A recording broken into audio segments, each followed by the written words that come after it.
Devils chair పర్టికులర్గా అంటే ప్రేక్షకులకి ఈ థ్రిల్ ఉంటుంది. నెగిటివ్ ఎనర్జీ చేతిలోకి వెళ్తే, ఒక దయ్యం చేతిలోకి వెళ్తే 100% ఈ సినిమా చూసిన వాళ్ళు భయపడతారు. ఆ డెవిల్కి సంబంధించిన చైర్, ది డెవిల్స్ చైర్ అనేది అంటే దయ్యం కూర్చొనే ఒక కుర్చీ. చైర్ అనేది ప్రతి ఇంట్లో ఉంటుంది. ఒక్కరికి ఉన్నప్పుడు సైలెంట్గా చూసి చైర్. ఈ 23 ఏళ్ళలో మీరు పడిన స్ట్రగుల్స్ ఏంటి, లేకపోతే 23 ఏళ్ళలో మీరు సాధించిన సక్సెస్? మేబీ ఈశ్వర్ తర్వాత అరే ఏంటి ఇన్ని సినిమాలు చేస్తున్నాను, సరైనటువంటి హిట్ ఒక్కడ పడట్లేదు. నేను యాజ్ అన్ యాక్టర్ నేను చేయలేను అవన్నీ. ఒకసారి గ్రీడ్ వల్ల తప్పు చేద్దామని మనం డిసైడ్ అయిపోతాం. చిన్న ప్రొడ్యూసర్కి సపోర్ట్ చేయడం వల్ల, ఇలా వెళ్ళడం వల్ల ఈ రెండింటిలో ఎక్కడో బ్యాలెన్స్ తప్పుందని ఎప్పుడైనా మీరు రీగ్రెట్ అయ్యారా? నేనేంటంటే ఆల్రెడీ నేను డౌన్లో ఉన్నాను. అంటే సినిమా ఇండస్ట్రీలో ఒక సెంటిమెంట్ ఏంటంటే యాక్టర్గా నాకు పేరు తెచ్చే ఏ సినిమా అయినా పర్లేదు. పోస్ట్ గ్రాడ్యుయేషన్ కంప్లీట్ చేసి IBM లాంటి ఒక గొప్ప సంస్థలో మీరు ఉద్యోగం వదిలేసుకొని సినిమాతోటి ఒక ప్యాషన్గా మీరు వచ్చారు. ఆడిని సంవత్సరానికి కష్టపడ్డాడు, ఏం బీకాడు, ఇండస్ట్రీకి రావాలనుకుంటే. హైపరాది గారిని ఇలా చూసినప్పుడు మీ ఫీల్ ఎలా అనిపిస్తుంది? ఒక స్టేజ్కి వచ్చిన తర్వాత అందరికీ సపోర్ట్ చేశాడు అభి అన్న. ఇప్పుడు సడన్గా లోన్లీగా అయిపోయాడు. నేను జబర్దస్త్ నుంచి బయటకు వచ్చేసి ఎందుకంట్లా సో దాని నుంచి బయటకు రావాల్సి వచ్చింది? అదిరి అభి జబర్దస్త్ ఆర్టిస్ట్ అన్నట్టు కాకుండా టేస్టీ తేజ గురించి కానీ, సో మీ శిష్యుడి గురించి కానీ ఏం చెప్తారు? అదిరి అభి అనేవాడు అవకాశం ఇవ్వకపోతే బిత్తిరి సత్తి. మీ జబర్దస్త్ కుటుంబం నుంచే ధనరాజ్ అన్నది కూడా సేమ్ సినిమా రిలీజ్ అవుతుంది, లైక్ కాంపిటీషన్ లాగా. ఆయన తారక్ గారినా కాదు, నేను రామ్ చరణ్ కాదు. సో అదిరే అభి అన్న ఎప్పుడు ఒక టాప్ లెవెల్ మూవీ డైరెక్షన్ చేయబోతున్నారు. వెబ్ మూవీ ఒకటి చేస్తున్నాను ఆహాలో. ఓకే. చిరంజీవ, రాజ్ తరుణ్ హీరో గారు. How can manage to your body fitness and glamour? మన బాడీ అనేది ఒక రెంట్కి తీసుకున్న ప్రాపర్గా మెయింటైన్ చేయాలి. ఓకే. పొట్టేసుకొని షార్ట్ టెంపరీ కోపం కానీ అట్లా ఏమి రాదన్న. I pity them. So hello friends, welcome to Ravi talk show with your favourite channel JR7 media. The man was the multi talented అని చెప్పొచ్చు. ఒక మనిషి గురించి చెప్పే ముందు ఈయన ఒక అద్భుతమైన ఇమిటేషన్ డాన్సర్, ఒక మిమిక్రీ ఆర్టిస్ట్, ఒక డైరెక్టర్, ఒక యాక్టర్, ఒక హీరో, ఒక అద్భుతమైన కామెడీ పెర్ఫార్మర్ కూడా అనొచ్చు. It's one and only. ఒక్క మాటలో చెప్పాలంటే రియల్గా నేను కాదు, మా అన్న రియల్ ఆల్రౌండర్ అని చెప్పొచ్చు. సో రీసెంట్గా ఆయన ఎన్నో సినిమాలు చేశారు. బట్ ఇప్పుడు సస్పెన్స్గా ఒక అద్భుతమైన మూవీ వస్తుంది. ఆ మూవీ ఏంటనేది మ్యాక్సిమం మీ అందరికి కూడా తెలుసు. అండ్ ది డెవిల్స్ చైర్ అని ఒక సినిమా గురించి చాలామంది కూడా రీసెంట్గా ఒక ఆడియో ఫంక్షన్ కూడా రిలీజ్ అయింది, అన్న కూడా మాట్లాడారు. సో సినిమా గురించి చాలా విషయాలు తెలుసుకుందాం. అన్నలో సరికొత్త విషయాలను, ఇంతవరకు మీరు చూడని విషయాలను అయితే అన్నతో ఉన్నవంటే ఆ ర్యాపోని బట్టో, ఆ క్లోజ్నెస్ బట్టో కొన్ని విషయాలు కొత్తగా అడిగి తెలుసుకునే ప్రయత్నం అయితే చేద్దాం. అన్న నమస్తే అన్న. నమస్తే రవి, బాగున్నారా? సూపర్ అన్న, బాగున్నా అన్న. అండ్ ఫస్ట్ ఆఫ్ ఆల్ హార్ట్ఫుల్గా చెప్తున్నాను అన్న, really thank you so much for accepting my interview. And అన్న ఇంత బిజీ షెడ్యూల్లో కూడా వచ్చారు, really thank you so much అన్న. యాక్చువల్లీ మిమ్మల్ని ఎప్పటి నుంచి ఇంటర్వ్యూ చేయాలని నా డ్రీము. బికాజ్ ఎందుకనంటే ముఖస్థుతి కాదు కానీ చాలా మందికి మీరు ఇన్స్పిరేషన్. అండ్ ఎంతోమందికి అంటే నేను కూడా జబర్దస్త్లో కొన్ని స్కిట్లో చేయడం, మన జబర్దస్త్ టీంతో తిరగడం, వెంటనే ఒక జబర్దస్త్ అనే గ్రూప్ ఉంటుంది. అందులో ఎవరికి ఏ సమస్య వచ్చినా సరే ఫస్ట్ అభి అన్న రెస్పాండ్ అవుతారు. అటు ఎటువంటి సమస్య అయినా సరే కనుక వాళ్ళకి హెల్పింగ్ చేసే విషయంలో కానీ, సజెషన్స్ ఇచ్చే విషయంలో కానీ చాలా బాగుంటారు. కానీ మీ మీద నాకు ఒక రకమైన తెలియని పాజిటివ్ వైబ్స్. అండ్ నేను మిమ్మల్ని బాగా అభిమానించడం స్టార్ట్ చేశానన్న. And come to the movie point అన్న. మూవీ దగ్గరికి వచ్చేస్తే ఈరోజు జరిగిన వంటి ప్రీ రిలీజ్ ఈవెంట్లో మీరు ఒక మాట అన్నారు, 23 ఏళ్ళుగా ఈ ఇండస్ట్రీలో నేను కొనసాగుతున్నాను. 23 ఏళ్ళుగా ఇండస్ట్రీలో కొనసాగుతున్నందుకు ఆనందపడాలా, లేకపోతే 23 ఏళ్ళుగా ఇంకా ఉండి ఈ స్ట్రగుల్స్ ఫేస్ చేస్తున్నందుకు ఏం చేయాలో అంటే బాధపడాలన్న ఒక మాడు అన్నారు. ఏంటన్నా ఈ 23 ఏళ్ళలో మీరు పడిన స్ట్రగుల్స్ ఏంటి, లేకపోతే 23 ఏళ్ళలో మీరు సాధించిన సక్సెస్ ఏంటి? 23 సంవత్సరాలుగా నేను చేస్తున్నాను. కాకపోతే నేనేంటంటే మనం పడుతున్న కష్టానికి రికగ్నైజేషన్ రావట్లేదే. ఇప్పుడు అంతకుముందు 4-5 సినిమాలు నాకు వచ్చినాయి ఆఫర్స్. వాళ్ళు ఏంటంటే చిన్న బడ్జెట్ సినిమా సార్, కొంచెం మీరు సపోర్ట్ చేయాలి అంటే నేను సార్ నాకు రెమ్యునరేషన్ ఇవ్వకున్నా పర్లేదు, సినిమాని కరెక్ట్గా ప్రమోట్ చేయండి, జనాల దగ్గరికి కరెక్ట్గా తీసుకెళ్ళండి అని చెప్పి నేను ఫ్రీగా డబ్బులు తీసుకోకుండా సినిమా చేసిన కొన్ని సినిమాలు కూడా ఉన్నాయి. సో ఆ సందర్భంలో మనం అంత సపోర్ట్ చేసినప్పుడు ఆ సినిమాని వాళ్ళు కరెక్ట్గా ప్రొజెక్ట్ చేస్తే బాగుండేది. ఆ రెమ్యునరేషన్ వదులుకొని చేసినా కూడా దాన్ని వాళ్ళు కరెక్ట్గా రిలీజ్ చేసుకోలేకపోయారు. ఏమనంటే ప్రతిదానికి బడ్జెట్ కన్స్ట్రెయింట్స్ అంటే ఇప్పుడు మనం వదులుకుందే వాళ్ళకి బడ్జెట్ తగ్గించడానికి, బర్డెన్ తగ్గించడానికి. సో అలా మనం సాక్రిఫైస్ చేసి సినిమా బాగుండి బయటకు వచ్చిన తర్వాత జనాలు ఆదరిస్తే ఇంకో 4 సినిమాలు వస్తాయి అనే ఉద్దేశంతో మనం చేస్తూ ఉంటే అది కరెక్ట్గా వర్కౌట్ అవ్వట్లేదే. మనం మంచి కాన్సెప్ట్తో మంచి సినిమా అనుకొని మనం చేసిన తర్వాత కూడా దాన్ని జనాల దగ్గర తీసుకెళ్ళలేకపోతున్నారే. అది మన చేతిలో లేదు, ఎందుకంటే యాజ్ అన్ యాక్టర్ మనం యాక్ట్ చేయడం, బయటకు వచ్చేయడం వరకే మన బాధ్యత. కానీ వాళ్ళు అవతల ప్రొడ్యూసర్స్ కావచ్చు, వాళ్ళ టీం కావచ్చు, దాన్ని కరెక్ట్గా బయటకు తీసుకొచ్చి ఉంటే మనకి ఇంకా బాగుండేది కదా. అలా ఒక్కటి కాదు, కొన్ని సందర్భాల్లో కొన్ని సినిమాల్లో వేరే మంచి మంచి క్యారెక్టర్స్ చేసిన సినిమాలు పాపం వాళ్ళ ప్రాబ్లమ్స్ ఏంటో తెలియదు, కానీ అవి ఇంకా కొన్ని బయటకు రాకుండా అలా ఇంకా స్ట్రగుల్ అవుతూనే ఉన్నాం. అంటే ఒక మేబీ ఈశ్వర్ తర్వాత కొన్ని సినిమాలు చేశాను నేను, అప్పుడు బ్రేక్ వచ్చి కరెక్ట్గా నేను కంటిన్యూ అయ్యి ఉంటే మేబీ ఇంకో లెవెల్లో ఉండేదేమో. సినిమా అవకాశాలు తగ్గడం ద్వారా నేను మళ్ళీ కంటిన్యూ నాకు వెళ్ళి అవకాశాలు సార్ నాకు ఒక ఆఫర్ ఇవ్వండి అని అడగడం మనకేమో మొహమాటం. అలాంటి సందర్భంలో నేనేం చేసా, చదువుకున్నాం కదా మనం జాబ్ చేసుకుందాం అని చెప్పి జాబ్ సైడ్ షిఫ్ట్ అయ్యి మళ్ళీ టీవీలో చేసుకుంటూ, మళ్ళీ టీవీలో జబర్దస్త్ చేస్తూ, దాని తర్వాత సినిమాల్లో అప్పుడు నేను జబర్దస్త్ చేసినప్పుడు వాళ్ళ సైడ్ నుంచి ఆఫర్స్ వచ్చాయి. సబ్జెక్ట్ చెప్పినప్పుడు చాలా బాగుంటుంది, విన్నప్పుడు బాగుంది. కొంతమంది ఏంటంటే దాన్ని కరెక్ట్గా ఎగ్జిక్యూట్ చేయలేకపోతుంది. మనం చెప్పినప్పుడు వేరే ఉంటుంది, సినిమా షూట్ చేసిన తర్వాత బయటకు తీసుకొచ్చే టైంకి వాళ్ళు టెక్నికల్ రీజన్స్ వల్లనో ఏదో ప్రాబ్లం వల్లనో అది డిలే అవ్వడము.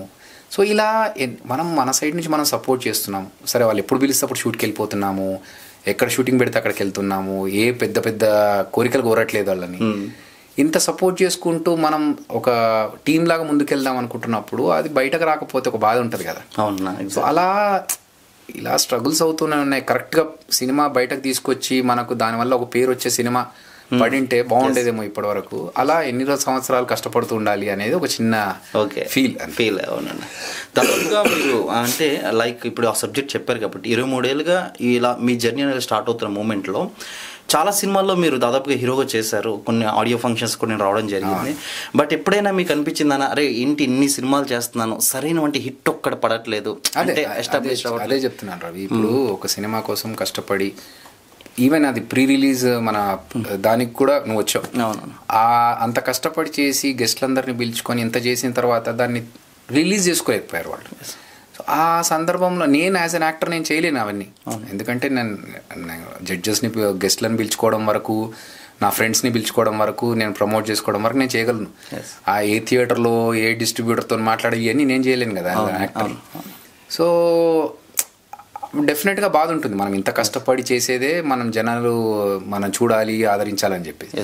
అంత కష్టపడి అంత దగ్గర తీసుకొచ్చిన తర్వాత అన్న ఏమైంది సినిమా అని అడుగుతా ఉంటే నాకు అరే నేనేం చేయగలను, నేను చేయగలిగింది అంతా చేసేసానే, వాళ్ళ సైడ్ నుంచి దాన్ని బాగా చేసుకుంటే బాగుండేది కదా. ఇంత టైం ఇన్వెస్ట్ చేస్తున్నాము, డబ్బులు తక్కువ తీసుకుంటున్నాము, లేకపోతే మొత్తానికి తీసుకోవట్లేదు, ఇంత కష్టపడి చేస్తున్నప్పుడు అది బాగుంటుంది కదా బయటకు వస్తే అనేది డెఫినెట్గా ఫీల్ ఉంటుంది. ఓకే, అంటే ఇక్కడ ప్రాబ్లం మీరు సెలెక్షన్ చేసుకున్న స్టోరీది కాదు, మీరు యాక్ట్ చేస్తుంది కాదు, బట్ ప్రొడక్షన్ ఏదైతే కనుక ప్రొడ్యూసర్స్ ఉందో దాన్ని ఫుల్ ఫ్లెడ్జెడ్గా న్యాయం చేయలేకపోతున్నారా, అంటే అది మీరు తక్కువ బడ్జెట్ మూవీని ఒప్పుకుంటున్నారు? మేబీ రెండోవచ్చు. అంటే ఒకటి మనకు ఏదైనా పెద్ద ప్రొడక్షన్లో సినిమా ఆఫర్ వచ్చి తీసుకుంటే ఇదంతా ప్రాబ్లం ఉండేది కాదు కావచ్చు. కానీ వాళ్ళేంటి పెద్ద ప్రొడక్షన్ వాళ్ళంతా పెద్ద హీరోల కోసమే చూస్తారు. చిన్న ప్రొడ్యూసర్స్ అన్నప్పుడు వాళ్ళకు తక్కువ బడ్జెట్లో కొంచెం రీజనబుల్గా ఎవరు వస్తారనే మన దగ్గరకు అప్రోచ్ అవుతారు. అది వాళ్ళు చేసుకోలేకపోవడమా, లేకపోతే అది మార్కెట్ వాళ్ళకి యూనో కాంటాక్ట్స్ లేకపోవడమా, ఏదో ఒక రీజన్. అది ఏ రీజన్ అయినా అది వాళ్ళ ఒక్కళ్ళదేనే కాదు, మొత్తం ఓవరాల్ టీమ్ మీద ఎఫెక్ట్ పడుతుంది. ఎందుకంటే ఆ సినిమా కోసం పనిచేసిన కెమెరామెనే కావచ్చు, మ్యూజిక్ డైరెక్టర్ కావచ్చు, వీళ్ళందరికీ ఎఫెక్టే కదా చేయకపోతే. సో అట్లా అది ప్రొడ్యూసర్ తప్పు అని నేను చెప్పట్లేదు, కాకపోతే వాళ్ళకి ఉన్న పరిమితిలో వాళ్ళు ఎంతవరకు చేయగలరు అంతవరకు చేస్తున్నారు. బట్ అది బయటకు రావాలంటే ఇంకొంచెం సపోర్ట్ కావాలి డెఫినెట్గా. ఎగ్జాక్ట్లీ. అంటే ఎప్పుడైనా మీరు ఇలా ఆలోచించారన్నా, అంటే నేను ఒక మూవీలో చిన్న ప్రొడ్యూసర్కి నేను సపోర్ట్ చేస్తూ హీరోగానే వెళ్తున్నాను, బట్ ఈశ్వర్ సినిమా టైంలో ఒక మంచి క్యారెక్టర్ ఆర్టిస్ట్, ఒక ఫ్రెండ్ క్యారెక్టర్ని చాలా బాగా పండించారు మీరు. దాని తర్వాత మళ్ళీ బాహుబలిలో ఒక మంచి క్యారెక్టర్ చేసి చదివించారు. నేను ఒక ఆర్టిస్ట్గానే ఇలా వెళ్ళుంటే ఇంకా టాప్ లెవెల్లో పేరు వచ్చేది, టాప్ లెవెల్లో పీక్స్లోకి వెళ్ళేవాడిని. సో నేను ఇట్లాగే హీరోగా వెళ్ళడం వల్ల, లేకపోతే ఇలాగ చిన్న ప్రొడ్యూసర్కి సపోర్ట్ చేయడం వల్ల, ఇలా వెళ్ళడం వల్ల ఈ రెండింటిలో ఎక్కడో బ్యాలెన్స్ తప్పుందని ఎప్పుడైనా మీరు రిగ్రెట్ అయ్యారా? లేదంటే లైక్ లేదు రవి, నేను అంటే ఓన్లీ నేను హీరోగా చేస్తానే కూర్చోలేదు. నాకు మొన్న రీసెంట్గా ఒక సినిమా చేశా, దాంట్లో ఒక నక్సలైట్ క్యారెక్టర్. ఓకే. సో నేను ఎప్పుడు ఈ క్యారెక్టరే చేస్తా అని ఫిక్స్ అవ్వలేదు. ఓకే. యాక్టర్గా నాకు పేరు తెచ్చే ఏ సినిమా అయినా పర్లేదు నాకు. ఓకే. అది నెగిటివ్ క్యారెక్టర్ అయినా, పాజిటివ్ క్యారెక్టర్ అయినా, సైడ్ క్యారెక్టర్ అయినా, సపోర్టింగ్ క్యారెక్టర్ అయినా నాకు పర్లేదు. ఓకే. కాకపోతే ఏంటంటే నేను చేస్తున్న సినిమాలు, ఇప్పుడు నేను చెప్పినాను, ఒక దాంట్లో నక్సలైట్ క్యారెక్టర్ చేశాను, ఒక దాంట్లో ఇన్స్పెక్టర్ క్యారెక్టర్ చేశాను, ఇంకో దాంట్లో ఒక మిడిల్ క్లాస్ హస్బెండ్ క్యారెక్టర్ చేశాను. సో వేరే క్యారెక్టర్స్ చేస్తున్నాను నేను, ఓన్లీ హీరో చేస్తాను, ఎక్కడ ఫిక్స్ అవ్వలేదు. ఓకే. అది పేరు తెచ్చేది అయి ఉండాలి మనకు. ఓకే. సో ఆ సినిమా పేరు తీసుకురావాలి మనకు. సో సంవత్సరం క్రితం షూటింగ్ జరిగిన సినిమా కూడా ఇంకా పోస్ట్ ప్రొడక్షన్ లో ఉండి బయటకు రాలేకపోతుందంటే ఏం చేయగలుగుతాం మన సైడ్ నుంచి మనం. సో యాజ్ అన్ యాక్టర్ మనం దాన్ని ప్రమోట్ చేయడం వరకు, దాని గురించి మాట్లాడి దాని గురించి జనాలకు చేరేదే వరకు మనం చేయగలుగుతాం. అంతేగాని థియేటర్లోకి రావాలంటే అది డెఫినెట్గా వేరే హ్యాండ్స్ సపోర్ట్ కావాలి. ఓకే, రైట్ అన్న. అండ్ ఈ శుక్రవారం సెంటిమెంట్ ఏంటన్నా? అంటే మస్ట్ అండ్ షుడ్ శుక్రవారం రిలీజ్ అయితే 100% హిట్ అయింది అండ్ అనేది ఒక మాట అన్నారు మీరు. నేను అన్నది ఈ శుక్రవారం అని కాదు, ప్రతి శుక్రవారం ఒక సినిమా రిలీజ్ అవుతుంది. అవును. అంటే సినిమా ఇండస్ట్రీలో ఒక సెంటిమెంట్ ఏంటంటే సినిమా అనేది శుక్రవారం రిలీజ్ చేయాలనేది సెంటిమెంట్. ఓకే. గురువారం కానీ శుక్రవారం కానీ, సో దట్ శని ఆదివారాల్లో జనాలు ఎక్కువ థియేటర్స్కి వస్తారు. ఓకే. సో ప్రతి శుక్రవారం ఒక ఆర్టిస్ట్ లైఫ్ మారిపోతూ ఉంటుంది. అవును. ఎందుకంటే ఆ సినిమా హిట్ అయింది అనుకో, అందులో చేసిన క్యారెక్టర్ క్లిక్ అయిందంటే ఓవర్ నైట్ మారిపోతుంది లైఫ్. సో అలా చాలా మంది ఆర్టిస్టులకి ఒక శుక్రవారం మారుస్తుంది లైఫ్ ని. అలాగే డిజాస్టర్ కూడా అవ్వచ్చు. ఓకే. ఒక పెద్ద హీరో సినిమా ఆ శుక్రవారం ఏదో ఎక్స్పెక్ట్ చేసి జనాలు అందరూ అక్కడికి వెళ్తే సినిమా బాగాలేదు అనుకోండి, డిజాస్టర్ అయితే అతని మార్కెట్ ఒక్కసారి కొలాప్స్ అవ్వచ్చు. సో ఒక శుక్రవారం అనేది ఆర్టిస్ట్ లైఫ్ లో చాలా ఇంపార్టెంట్. ఓకే. అది అప్ అని తీసుకెళ్ళొచ్చు, డౌన్ అని తీసుకెళ్ళొచ్చు. సో నేనేంటంటే ఆల్రెడీ నేను డౌన్ లో ఉన్నాను, అప్ వెళ్ళడానికి ఈ శుక్రవారం నాకు యూజ్ అవుతుందేమో, ఎందుకంటే ఈ సినిమా శుక్రవారం రిలీజ్ అవుతుంది కాబట్టి ఆ శుక్రవారం మంచి హిట్ అయ్యే శుక్రవారం నాకు రావాలని నేను కోరుకున్నాను. సూపర్ అన్న. రైట్. అంటే come to the point, cinema దగ్గరికి వస్తే ది డెవిల్స్ చైర్ అనే దీనిలో పర్టికులర్గా అంటే ప్రేక్షకులకి ఈ థ్రిల్ ఉంటుంది, ఇది చూస్తే దీనివల్ల ఈ బెనిఫిట్ ఉంటుంది అని చెప్పడంలో సో మీరు ఏ విధంగా చెప్తారు దాని గురించి? లైక్ ప్రతి మనిషి లైఫ్లో ఒక చిన్న ఏమంటారు దాన్ని వ్యాక్యూమ్ క్రియేట్ అవుతుంది. అంటే వాడు ఏం చేసినా వర్కౌట్ అవ్వకపోవడము, చాలా కష్టాల్లో కూరుకుపోవడం, అలాంటి టైంలో మనిషి బ్యాలెన్స్ తప్పి ఒక అత్యాశకి వెళ్ళి ఒక నెగిటివ్ ఎనర్జీ చేతిలోకి వెళ్తే, ఒక దయ్యం చేతిలోకి వెళ్తే ఆ దయ్యం వాడిని ఎలా వాడుకుంటుంది. ఓకే. ఇప్పుడు రెగ్యులర్గా వస్తున్న సినిమాల్లో ఒక నలుగురు ఫ్రెండ్స్ ఇంట్లోకి వెళ్తారు, దయ్యం ఉంటుంది, భయపడతారు, దాంతో కామెడీ జనరేట్ అవుతుంది. అవును. లేదంటే ఒక సీరియస్ సినిమాలో ఒక లేడీ దయ్యం ఉంటుంది, ఏదో అమ్మాయినో చిన్న పాపనో యూనో ఆవాహించేసి వాళ్ళ ఫ్యామిలీని టార్చర్ పెడుతుంది. ఈ రెండు ప్యాటర్న్స్ కాకుండా ఈ సినిమా ఏంటంటే ఒక డెవిల్, ఒక దయ్యం ఒక చైర్లో, ఆ డెవిల్కి సంబంధించిన చైర్ ఒక మనిషి ఇంట్లోకి వచ్చినప్పుడు వాడు ఆల్రెడీ ఒక నెగిటివ్ దీంట్లో ఉన్నప్పుడు వాడిని ఆ చైర్లో ఉన్న దయ్యం వాడిని ఎలా గ్రిప్లోకి తీసుకుంది. ఓకే. దాని ద్వారా అత్యాశ పడుతున్న వాడిని వాడి ఎలా కంట్రోల్లోకి తీసుకుంది. దాని ద్వారా వాడి లైఫ్లో వచ్చే కాన్సిక్వెన్సెస్ ఏంటి. ఓకే. ప్రతి మనిషి ఒక పీక్ పాయింట్లో ఒకసారికి చాలా వీక్ పాయింట్లో ఉంటాడు. ఏం చేద్దాం అన్నప్పుడు ఒకసారి గ్రీడ్ వల్ల తప్పు చేద్దామని మనం డిసైడ్ అయిపోతాం. సరే ఈ ఒక్కసారికే కదా, ఇలా చేస్తే మనకు ఈ కష్టాలను తీరిపోతాయి కదా అని ఒక గ్రీడ్తో తప్పులు చేయడం స్టార్ట్ చేస్తారు. ఆ చేయడం వల్ల ఎలాంటి ప్రాబ్లమ్స్ వస్తాయనేది ఒక చిన్న మెసేజ్ ద్వారా ఈ సినిమా మంచి హారర్ ఎఫెక్ట్స్తో భయపెడుతూ ఇంటర్నల్గా ఉంటుంది. అవును. ఇప్పుడు హారర్ ఎఫెక్ట్తో భయపెడుతూ అన్నారు, ఇందులో మీరు ప్రీ రిలీజ్లో మాట్లాడినప్పుడు 100% ఈ సినిమా చూస్తున్న వాళ్ళు భయపడతారు అని చెప్పేసి అన్నారు. ఎలా అన్న అంటే లైక్ ఏదైనా ఆ సీన్స్, ఇప్పుడు మామూలుగా మనం ఒక సినిమా చూసిన తర్వాత దానికి అంటే చాలా మటుకు హారర్ సినిమాలో ఏంటంటే ఇంట్లో ఒక చిన్న డాల్ ఉంటుంది, ఆర్ గుమ్మానికి ఒక ఫోటో ఉంటుంది. ఆ ఫోటోని చూపించినప్పుడల్లా మనకు భయం వేస్తూ ఉంటుంది. అది కొంతమంది ఇంట్లో ఉండొచ్చు, ఉండకపోవచ్చు, కానీ చైర్ అనేది ప్రతి ఇంట్లో ఉంటుంది. సో ఆ చైర్ సినిమా చూసిన వాళ్ళకి వాళ్ళ ఇంట్లోకి వచ్చిన తర్వాత మన ఇంట్లో కూడా ఒక చైర్ ఉంది, పుసుకుని అందులోంచి దయ్యం వెళ్ళి ఆ ప్రాబ్లం అంటే రెగ్యులర్గా కనెక్ట్ అయ్యే పాయింట్ కదా. సో ఈ చైర్ ఒక చిన్న డౌట్ వస్తుంది కదా మనకు, ఒక్కరికి ఉన్నప్పుడు సైలెంట్గా చూసి చైర్ ఆ సినిమాలో చూపించినట్టు చైర్లో ఏమన్నా నెగిటివ్ ఎనర్జీ ఉండి మనకి ఏదైనా ప్రాబ్లం అయితే అనే ఒక చిన్న భయం ఉంటుంది కదా, ఆ కాన్ఫిడెన్స్ తో చెప్పి. Okay right. సో 100% మూవీ చూసిన వాళ్ళైతే థ్రిల్లింగ్ ఉంటుంది, సస్పెన్స్ ఉంటుంది, దాంతోపాటు 100% ఖచ్చితంగా భయపడతారు. రైట్. అంటే ఇప్పుడు మనకి పాత సినిమాలు చూపించిన చైర్ ఇలా ఊగుతా ఉండడం ఇలాంటి type. So the devil's chair అనేది అంటే దయ్యం కూర్చునే ఒక కుర్చీ అనే, అది సినిమాలో చూస్తే పాయింట్ అర్థమవుతుంది ఎందుకు ఆ చైర్ పేరు డెవిల్స్ చైర్ అని పెట్టామనేది. Okay okay. అది ఆ చైర్ పేరా లేకపోతే ఆ చైర్ లో దయ్యం ఊగుతా ఉంటుందా లేకపోతే ఏంటి అనేది సినిమాలో తెలుస్తుంది. సో 2 states లో రిలీజ్ అవుతుందన్న ఈ మంత్ 21 లేదంటే వరల్డ్ వైజ్ గా దీన్ని ఏమన్నా ప్లాన్? యుఎస్ లో కూడా రిలీజ్ చేస్తున్నాం. యుఎస్ లో అట్లాంటాలో ఇంకో ప్లేస్ లో రిలీజ్ చేస్తున్నాము. ఓకే. అక్కడ 2 థియేటర్స్ లో సేమ్ 21st కి ఇక్కడ రిలీజ్ అవుతుంది. మనకి ఇండియాలో 22nd అంటే అక్కడ 21st అక్కడ నైట్. ఓకే. సో అక్కడ యుఎస్ లో కూడా రిలీజ్ చేస్తాం. ఓకే. ఇప్పుడు ఎలా ఉందన్న అంటే ఆంధ్ర అండ్ తెలంగాణలో మాక్సిమం ఎన్ని థియేటర్స్ లో రిలీజ్ అవ్వచ్చు అంటే మాక్సిమం? అది కౌంట్ నాకు కరెక్ట్ తెలీదు, will find it out. Okay. But yeah చెప్పాం కదా, అది ప్రొడ్యూసర్స్ అండ్ డిస్ట్రిబ్యూటర్స్ వాళ్ళు చూసుకుంటున్నారు. ఓకే. సినిమాని ఎంతవరకు ప్రమోట్ చేయగలుగుతాం అనేది నేను చూసుకుంటాను. ఓకే సూపర్ అన్న. అండ్ ఈ సినిమాలో అంటే మీరు శుక్రవారం అంటే ఈ యొక్క 21వ రోజునే మీ జబర్దస్త్ కుటుంబం నుంచే ధనరాజ్ అన్నది కూడా సేమ్ సినిమా రిలీజ్ అవుతుంది.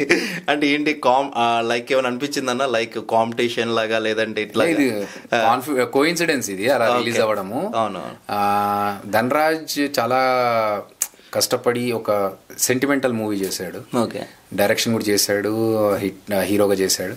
సో ధనరాజ్ చేస్తున్న కాన్సెప్ట్ వేరు టోటల్ గా, మనది వేరు. మనది హారర్ సినిమా. ఓన్లీ నేను యాక్టింగ్ చేశాను దీంట్లో. సో ఇది పెద్ద కాంపిటీషన్ అనుకునే దానికి ఆయన తారక్ గారినా కాదు, నేను రామ్ చరణ్ కాదు. So only thing is like coincidence గా సినిమా వస్తుంది, బట్ అదొక ఫ్లేవర్ ఇదొక ఫ్లేవర్. ఇప్పుడు మనం ఒక టిఫిన్ సెంటర్కి వెళ్తాం, ఇడ్లీ తింటాం, పక్కన పూరి బాగుందంటే పూరి కూడా తింటాం, అంతే తప్ప నేను ఓన్లీ ఇడ్లీ తిని బయటకు వస్తాను కాదు కదా కాన్సెప్ట్. అలాగే అండ్ ఒక పొలిటికల్ పార్టీ అయితే ఒక ఓటేసి బయటకు రావాలి, ఒక్కడికే వేయాలి కాబట్టి. కానీ ఇది అలా కాదు. సో సాటర్డే ఒక సినిమా, ఫ్రైడే ఒక సినిమా చూసుకుంటే వాళ్ళ సినిమా బాగుండాలి, మన సినిమా బాగుండాలి. మన ఈ 2 సినిమాలే కాదు, ఏ సినిమా అయినా సినిమా అంతా బాగుండాలి. ఎందుకంటే ఒక 4 సినిమాలు ఆడితే ఇంకో 10 సినిమాలు వస్తాయి. ఎగ్జాక్ట్లీ. మనిషికి ఇప్పుడున్న ఓన్లీ ఎంటర్టైన్మెంట్ సినిమా. ఆ సినిమా చూసిన థ్రిల్ మనం ఇన్స్టాగ్రామ్ లో రీల్స్ చూస్తే రాదు. అది అక్కడ వరకు ఓకే, కానీ మనకు మనస్ఫూర్తిగా హ్యాపీగా ఫీల్ అవ్వాలంటే సినిమా చూస్తేనే ఎఫెక్ట్. అందరు సినిమాలు బాగుండాలి. థ్యాంక్ యూ అన్న. అండ్ ఇంకా మీ పర్సనల్ లైఫ్లోకి వస్తే, సినిమా అనేది ఒక ప్యాషన్గా, సినిమా అంటే ఒక పిచ్చిగా మీరు పోస్ట్ గ్రాడ్యుయేషన్ కంప్లీట్ చేసి ఐబిఎం లాంటి ఒక గొప్ప సంస్థలో మీరు ఉద్యోగం వదిలేసుకొని సినిమాతోటి ఒక ప్యాషన్గా మీరు వచ్చారు. సో మీరు ఆడియో ప్రీ రిలీజ్ ఈవెంట్లో మాట్లాడుతూ ఇప్పుడు 23 అయినాయి, ఇంకో 23 అయినా సరే కనుక అబ్బి యొక్క జీవితంలో కనీసం ఇద్దరైనా సరే నన్ను ఇన్స్పిరేషన్గా తీసుకుని సినిమా ఇండస్ట్రీకి రావాలని చెప్పిన వర్డ్ అన్నారు. ఇన్స్పిరేషన్గా తీసుకొని రమ్మని ఎవరిని చెప్పట్లేదు నేను. అది ఎందుకంటే నేను ఫస్ట్ అందరికి చెప్పేది ఒకటి, ఇండస్ట్రీకి రావాలనుకుంటే రండి, కానీ వచ్చే కంటే ముందు ఎడ్యుకేషన్ కంప్లీట్ చేసుకోండి అని నేను ఫస్ట్ చెప్తాను. చదువు అనేది చాలా ఇంపార్టెంట్. ఆ నాలెడ్జ్ ఉంటే దాన్ని సినిమాలో చాలా యూజ్ చేసుకోవచ్చు. మనకు ఒకటి చెప్తున్నప్పుడు మనకున్న చదువు వల్ల వచ్చిన నాలెడ్జ్ ద్వారా చాలా విషయాలు ఎక్కువగా అర్థమవుతాయి. రెండోది, ఫైనాన్షియల్గా ఇక్కడ స్టెబిలిటీ ఉండదనేది నేను ఖచ్చితంగా చెప్తాను సినిమా ఇండస్ట్రీలో. So financial planning secondary source of income అనేది కూడా ఖచ్చితంగా ప్లాన్ చేసుకోవాలి. నేను అన్న విషయం ఏంటంటే, జాబ్ వదిలేసి నేను సినిమాల వైపు వచ్చాను. నాలాగా ప్యాషన్ని పర్స్యూ చేసుకోవడానికి చాలామంది, అరే నేను కూడా అనుకున్నాను కదా సినిమాలో చేద్దామని, కానీ నేను ఇప్పుడు జాబ్ చేస్తూ బాధపడిపోతున్నానే అనుకున్న వాళ్ళు ఎవరైనా సినిమాలోకి రావాలనుకుంటే, చూసావా ఆడిన్ని సంవత్సరాల నుంచి కష్టపడ్డాడు, ఏం వీకాడు అని అనే వాళ్ళకి చెయ్యొచ్చు. చూడు, అతను జాబ్ చేసుకొని వదిలేసి ఇండస్ట్రీకి వెళ్ళినా కూడా, ఫైనాన్షియల్ సెటిల్మెంట్ అన్ని చేసుకున్నా కూడా సక్సెస్ సాధించగలిగాడు అనేది ఒక ఎగ్జాంపుల్గా చూపించి, అలా రావాలనుకున్న వాళ్ళకి, ఎవరైతే ప్యాషన్ కోసం స్టార్ అవుతున్న వాళ్ళు ఇక్కడ రావాలనుకున్న వాళ్ళకి, వాళ్ళని డిసప్పాయింట్ చేయకుండా, అరే మాకు అక్కడికి వెళ్తే అతన్ని చూసి అమ్మో వద్దులే అని భయపడకుండా, ఎస్ మేము కూడా చేయగలుగుతాము, మాకు ఇన్స్పిరేషన్ ఆ పర్సన్ ఎగ్జాంపుల్గా ఉన్నాడు కదా. ఎండ్ ఆఫ్ ద డే ఏంటవి, మనం లైఫ్లో పోతున్నప్పుడు కోట్ల ఆస్తి ఉంది, లేకపోతే నేను ఒక కంపెనీకి వైస్ ప్రెసిడెంట్ గానో చేశాను అనే సాటిస్ఫాక్షన్ కంటే, నేను చేయాలనుకున్నది చేశాననే సాటిస్ఫాక్షన్ ఇంపార్టెంట్. సో చాలామంది పెద్ద పెద్ద వాళ్ళని మనం కలుస్తూ ఉంటాం కదా, ఒక కలెక్టర్ కావచ్చు, వీళ్ళంతా వాళ్ళు కలెక్టర్గా ఉన్నా కూడా వాళ్ళకు ఒక చిన్న ప్యాషన్ ఉంటుంది. నేను పాటలు బాగా పాడతానండి, అప్పుడు అనుకున్నాను పాడదామని, కానీ ఫ్యామిలీ ప్రాబ్లమ్స్ వల్ల నేను పాడలేకపోయాను. ఇప్పుడు అమెరికాలో ఉన్న మా ప్రొడ్యూసర్సే, ఇప్పుడు ఈ సినిమా డెవిల్స్ చైర్ ప్రొడ్యూసర్స్ అమెరికాలో పెద్ద బిజినెస్ మెన్, కానీ వాళ్ళకి ఇష్టం ఏంటి సినిమా. కాబట్టి అక్కడ ఎంత సంపాదించుకున్నా వాళ్ళకి కావాల్సిన ప్యాషన్ ఏంటి, దుగ్గిరెడ్డి వెంకటరెడ్డి గారు అండ్ చంద్ర గారు సినిమా చేయాలనే ప్యాషన్తో అమెరికా నుంచి వచ్చి ఇక్కడ యాక్టింగ్ చేసి సినిమాని ప్రొడ్యూస్ చేసి మళ్ళీ వెళ్ళిపోయారు అక్కడికి. ఎండ్ ఆఫ్ ద డే మనకు కావాల్సింది మనం చేయాలనుకున్నది చేస్తేనే ఒక సార్థకత లైఫ్కి. దానికోసం నేను చెప్పింది. రైట్. సో మీరు ఇన్స్పిరేషన్గా కొంతమంది నిలవాలి అనేది మాత్రం ఖచ్చితంగా అందరికీ ఎగ్జాంపుల్ ఫర్ ఎవరు వచ్చినా సరే education is the most important thing అని కూడా మీరు చెప్పుకుంటూ వచ్చారు. సో నాకు తెలుసు అంటే ఇది ముఖస్తుతి కాదన్న, మిమ్మల్ని ఇన్స్పిరేషన్గా తీసుకుని లేకపోతే మీరు సపోర్ట్ చేసిన వాళ్ళు ద బెస్ట్ టాప్ 3 చెప్తానన్న. నెంబర్ 1 హైపర్ ఆది గారు, నెంబర్ 2 టేస్టీ తేజ అండ్ గడ్డం నవీన్ అన్న కూడా ఇప్పుడు దాదాపుగా ఎన్నో కంట్రీస్లో కూడా ఆయన తిరిగి షోస్ చేసుకుంటున్నారు. మీకు నేను ఎగ్జాంపుల్గా ఒక వీడియో చూపిస్తానన్న. ఈ వీడియోని బట్టి అంటే మీరు ఇంతవరకు నేను ఏంటో మీరు దీని గురించి నాకు ఆన్సర్ ఇవ్వలేదు. అబ్బి ఫోటో చూడగానే అంతలా ఏడుస్తున్నావు అంటే ఏదైనా ఉందా?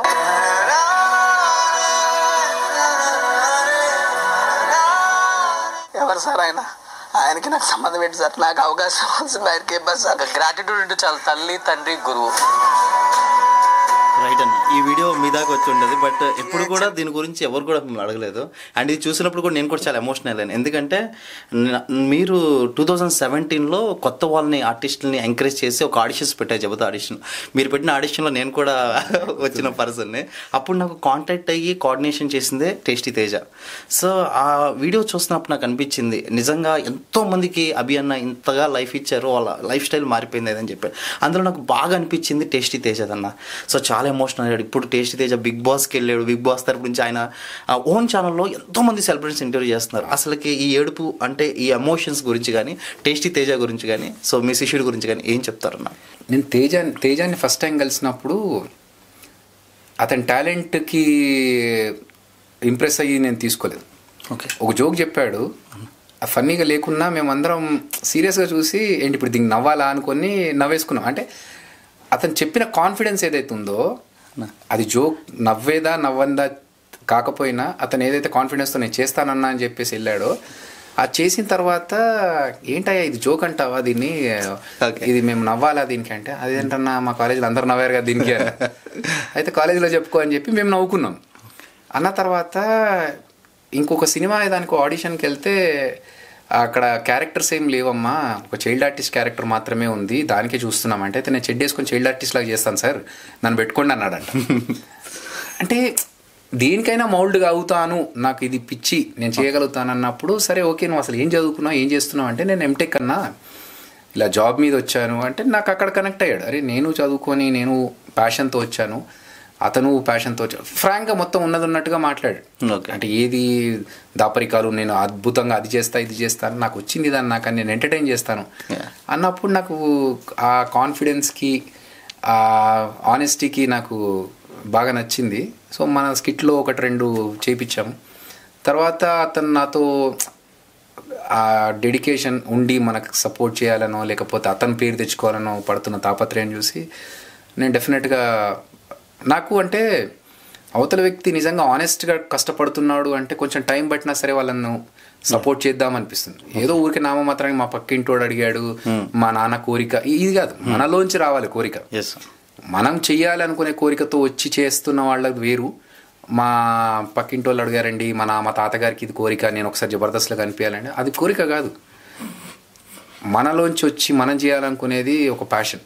సో ఆ ప్యాషన్ ఉంటే డెఫినెట్గా కొంచెం అరే ఇతను కష్టపడుతున్నాడు ఆనెస్ట్గా ఉన్నాడు ఇతను కొంచెం సపోర్ట్ చేస్తే చేసుకోగలుగుతాడు అన్న ప్రాసెస్లో తేజ కంటిన్యూ అయ్యాడు మన టీంలో. అటు జాబ్ చేసుకుంటూ నేను చెప్పాను నువ్వు జాబ్ వదిలకు, నీకు ఎలాంటి సపోర్ట్ కావాలని నేను ఇస్తాను, ఎందుకంటే నేను ఈ ప్రాబ్లమ్స్ ఏమేమి ఉంటే నాకు తెలుసు జాబ్ చేస్తున్నప్పుడు. సో ఆల్రెడీ నీకు నేను ఎక్స్పీరియన్స్ ఉన్నవాడిని కాబట్టి ఆ ప్రాబ్లమ్స్ అన్నిటినీ నువ్వు ఓవర్కమ్ చేసుకుంటూ కంటిన్యూ అవ్వు అని చెప్పాను. సో అలా కంటిన్యూ అవుతూ మధ్యలో పాండమిక్ టైంలో కోవిడ్ టైంలో కూడా చెప్పా నువ్వు తేజ జాబ్ మాత్రం వదలకు, ఇప్పుడు చూస్తున్న సిచ్యువేషన్ ప్రకారం సినిమా ఇండస్ట్రీలో ఏది కాన్స్టాంట్గా ఉండదు, సో ఆ జాబ్ కంటిన్యూ చేస్తూనే చేయంటే లేదన్నా నేను ఒక యూట్యూబ్ ఛానల్ కూడా పెడదాం అనుకుంటున్నాను అంటే డెఫినెట్లీ నీకు ఏ సపోర్ట్ కావాలన్నా మనం అందరం ఉన్నాం కదా కలిసి చేసుకుందామని. ఓకే, సో అలా చేస్తూ వచ్చినప్పుడు ఈ వీడియో చేసేప్పటికి ఏంటంటే నేను జబర్దస్త్ నుంచి బయటకు వచ్చేసాను. ఓకే, సో ఆ బయటకు వచ్చినప్పుడు నేను కొంతకాలం గ్యాప్ తీసుకున్నాను. ఆ గ్యాప్లో తేజకి తెలుసు నేను ఎలాంటి స్ట్రగుల్స్ ఓవర్కమ్ అవుతున్నానని. ఓకే, సో తేజ ఎంత ఇమోషనల్ అవ్వడానికి రీజన్ ఏంటంటే అందరికీ సపోర్ట్ చేశాడు అభి అన్న, ఇప్పుడు సడన్గా లోన్లీగా అయిపోయాడు అని ఆ ఫీల్. ఓకే. సో ఆ దాంట్లో వచ్చిన ఎమోషన్ అది. ఓకే. నేను ఫీల్ అయ్యాను అది చూసిన తర్వాత. నాకు బిగ్ బాస్ వెళ్తున్నప్పుడు ఫస్ట్ టైం వెళ్తున్నప్పుడు చెప్పాడు, మొన్న వెళ్తున్నప్పుడు చెప్పాడు, అన్న మీ బ్లెస్సింగ్స్ కావాలి, నేను వెళ్తున్నాను, ఇలా చేద్దాం అనుకున్నాను. నువ్వు ఉన్నట్టు ఉండు తేజ, నువ్వు బయట ఎలా ఉన్నావో నిజాయితీగా అలాగే ఉండు, అది నచ్చుతుంది జనాలకి అని చెప్పి నేను సజెషన్స్ ఇచ్చాను. మనోళ్ళు అన్నప్పుడు డెఫినెట్గా మన ఫ్యామిలీ నుంచి ఒక పర్సన్ ఎదుగుతున్నప్పుడు డెఫినెట్గా మంచిదేగా. అది అంటే ఒక మా టీంలో కూడా ఎలా అంటే రవి, ఓకే నేను ఫస్ట్ ఆఫ్ ఆల్ ఎవరిని ఏ కాస్ట్ అని కూడా అడగను. ఇంతవరకు కూడా మా టీంలో ఎవరెవరు ఏ కాస్ట్ కూడా నాకు తెలియదు. ఓకే. వచ్చిన తర్వాత ఒక 1-2 స్కిట్స్ చేసిన తర్వాత వాళ్ళు నిజాయితీగా ఉన్నారు, మనకు నిజంగా డెడికేటెడ్గా వాళ్ళకు ప్యాషన్తో ఉన్నారంటే they will become my family member. అది ఆదితో సహా, మా జబర్దస్త్లో ఉన్న నవీన్తో సహా, తేజ అందరూ కూడా. నేను ఒక్కసారి మన ఫ్యామిలీ అనుకున్నానంటే నిజంగా మన ఫ్యామిలీ అనే ఫీల్ అవుతా. ఊరికి మాట వరుసకు మా ఇదంతా మా ఫ్యామిలీ అన్న, నిజంగా మన ఫ్యామిలీ అన్నట్టే ఫీల్ అయ్యి, మన చుట్టాల కోసం వెళ్తే మన చుట్టాల కోసం స్టాండ్ తీసుకుంటే ఎలా తీసుకుంటామో, మన బ్రదర్ కోసం స్టాండ్ తీసుకుంటే అలాగే ఉంటుంది. ఎగ్జాక్ట్లీ. అండ్ తేజ ఇంత బాగా సక్సెస్ అయ్యి ఇంత టాప్ లెవెల్లో వెళ్ళిపోయిన తర్వాత సో చాలామంది పట్ల అంటే నేను మొన్నటిదాకా హైపర్ ఆది గారిని తీసుకొచ్చిన అదిరే అభి, హైపర్ ఆది అంటే అభి లేకపోతే హైపర్ ఆది లేరు అని చాలామందికి ఈ స్టోరీ అందరికి తెలిసిందే. బట్ ఈ తేజ విషయంలో మాత్రం చాలా అంటే ఆఫ్టర్ బిగ్ బాస్ 1కి 2కి వెళ్ళిన తర్వాత ఈ సక్సెస్ అంతా చూసినప్పుడు నిజంగా మీకు చాలా అంటే చాలామంది అభిమానులు కావచ్చు, మిమ్మల్ని ప్రశంసగా ఎలా అనిపిస్తుంది అన్న? ఎలా అనిపించినప్పుడు నేనేదో వాళ్ళని మొత్తం క్రియేట్ చేశాను అనేది కాదు, వాళ్ళకు ఒక ఆపర్చునిటీ రైట్ టైంలో రైట్ ఆపర్చునిటీ రావడం కోసం వాళ్ళు చూస్తున్నారు. దానికి నేను చిన్న సపోర్ట్ ఇచ్చాను అంతే. ఏదున్నా వాళ్ళ ఓన్గా సపోర్ట్ చేసుకుంటే ఆది కానీ లేకపోతే తేజ కానీ వాళ్ళ ఓన్గానే డెవలప్ అవుతూ వచ్చారు. వాళ్ళకి చిన్న సపోర్ట్, చిన్న పాలిషింగ్, చిన్న పుష్ ఇస్తే చాలు. సో తేజ జబర్దస్త్లో కంటే యూట్యూబ్లో టేస్టీ తేజ అనే ఛానల్ ద్వారా బిగ్ బాస్ ద్వారా ఎక్కువ ఫేమ్ వచ్చింది. కానీ ఆ కాన్ఫిడెన్స్ రావడానికి జబర్దస్త్ యూజ్ అయింది. కాబట్టి మొత్తం క్రెడిట్ నేనే చేశానని చెప్పడం అనేది మూర్ఖత్వం అది. బట్ వాళ్ళని చూస్తూ ఉంటే హ్యాపీగా ఫీల్ అవుతాం. ఓకే, రైట్ అన్న. అండ్ హైపర్ ఆది అన్న, అండ్ జబర్దస్త్లో ఆయన టీమ్ లీడర్గా అయిన కాడి నుంచి బెస్ట్ మీరు మీ గురించి చాలా ఇంటర్వ్యూస్లో చెప్పారు, మీరు కూడా ఎలా వచ్చారు ఏంటని కూడా చాలా విషయాలు చెప్పారు. బట్ ఇప్పుడు చూస్తే ఇంకా టాప్ లెవెల్ పీక్స్లోకి ఎన్నో పెద్ద పెద్ద క్యారెక్టర్స్ చేస్తూ ఉన్నారు అండ్ పొలిటికల్గా చాలా బిజీ అయిపోయారు. సో ఏమనిపిస్తుంటుంది అన్న, అంటే లైక్ హైపర్ ఆది గారిని ఇలా చూసినప్పుడు మీ ఫీల్ ఎలా అనిపిస్తుంటుంది? ఇంతకుముందు చెప్పినట్టే మన ఫ్యామిలీ మెంబర్స్, నా తమ్ముడు ఒక మంచి స్టేజ్లో ఉంటే నేను ఎంత హ్యాపీగా ఫీల్ అవుతాను, నా ఓన్ బ్రదర్ ఎలా ఉంటే ఫీల్ అవుతాను హ్యాపీగా. ఆది గురించి కానీ, తేజ గురించి కానీ, నవీన్ గురించి కానీ, ఎవరైనా సరే వాళ్ళు ఒక మంచి పొజిషన్లోకి వస్తే నాకు డెఫినెట్గా హ్యాపీగానే ఫీల్ అవుతాను. ఓకే, ఎందుకంటే నేను ఒకసారి మన ఫ్యామిలీ అనుకున్నప్పుడు మన ఫ్యామిలీ మెంబర్స్ సక్సెస్ సాధిస్తే ఎలా ఉంటుందో ఆ హ్యాపీనెస్సే వీళ్ళ పట్ల కూడా ఉంటుంది. ఓకే, రైట్ అన్న. ఇప్పుడు మాత్రం కొంచెం ఇది మాత్రం మీరు నాకు చెప్పాలి. ఎంతో మందికి మీరు కష్టం వచ్చినప్పుడు నిలబడతారు, చాలామందికి సపోర్ట్ చేస్తారు అండ్ చాలామందికి లైఫ్లో ఎలా వెళ్ళాలని కెరీర్ గైడెన్స్ ఇస్తూ ఉంటారు. ఎవరైనా ఒక టాప్ లెవెల్లోకి వెళ్ళిపోయిన తర్వాత, ఒక పీక్స్లోకి వాళ్ళ కెరీర్ వెళ్ళిపోయిన తర్వాత కొన్ని విషయాలు, కొన్ని కాంట్రవర్సీల ద్వారా, కొన్ని కామెంట్స్ ద్వారా, కొన్ని పొలిటికల్ పంచెస్ ద్వారా లేకపోతే ఇట్లా చేస్తున్నప్పుడు చాలామంది వాళ్ళకున్న కెరియర్స్ని ఒక ప్రాంతానికో లేకపోతే ఒక పార్టీకి మాత్రమే పరిమితం అయిపోతూ ఉంటారు. అప్పుడు మీరు సపోర్ట్ చేసిన వాళ్ళు ఈ స్టేజ్లో ఉన్న తర్వాత అప్పుడు మీరు ఏమైనా సజెషన్స్ ఇస్తారు? ఎందుకు ఇలా మాట్లాడడం మనకు అవసరమా, మనకి ఒక ఆర్టిస్ట్గా మనం ముందుకు వెళ్తున్నామో, మనకెందుకు పాలిటిక్స్, మనకెందుకు ఈ కాంట్రవర్సీ అని ఎప్పుడైనా ఎవరికైనా సజెషన్ ఇచ్చారన్న? ఒక స్టేజ్కి వచ్చిన తర్వాత they have their own capabilities to take judgement. Okay, నన్ను అడిగితే డెఫినెట్గా నేను సలహాలు ఇస్తాను. అన్న నేను ఇది చేయాలనుకుంటున్నాను, ఇది కరెక్టా రాంగ్ అని అడిగినప్పుడు ఎవరైనా సరే నేను సలహా ఇస్తాను. Okay, but if they have already made A mind, వాళ్ళు ఆల్రెడీ ఒకటి అనుకున్నప్పుడు వాళ్ళు కరెక్ట్ ఏమో నేను రాంగ్ ఏమో. ఓకే, సో నేను ఎందుకు దానికి అడ్డుకట్టేయాలి? సో నన్ను ఎవరన్నా అడిగి అనుకున్నప్పుడు మేబీ నా పర్సెప్షన్లో ఇది కరెక్ట్, అది రాంగ్ ఏమో.